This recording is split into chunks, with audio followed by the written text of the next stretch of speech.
Hi friends, வாங்க மொச்சப்பருப்பு போட்டு சேமியா உப்புமா செய்யலாம். சூப்பரான பிரேக்ஃபாஸ்ட் இது.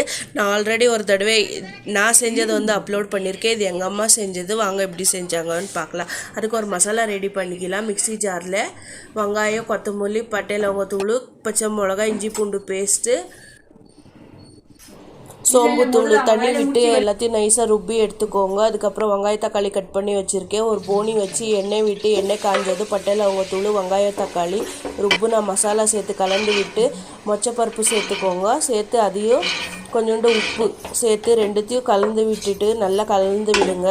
ஒரு 2 நிமிஷம்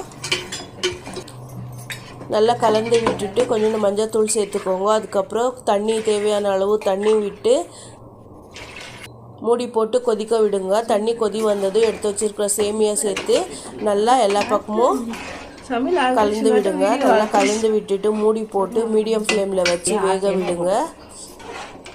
அப்போ தான் உங்களுக்கு நல்லா வெந்து வரும்.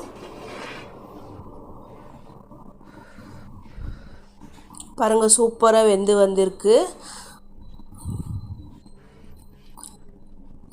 இதை சுட சுட தட்டில் வச்சு சர்வ் பண்ணுங்கள். சூடாக சாப்பிட்டா டேஸ்ட்டாக இருக்கும். ட்ரை பண்ணி பாருங்கள். இந்த வீடியோ பிடிச்சிருந்தா லைக் பண்ணுங்கள், கமெண்ட் பண்ணுங்கள். என் சேனலை சப்ஸ்கிரைப் பண்ணிக்கோங்க friends. Keep supporting always. Thank you all.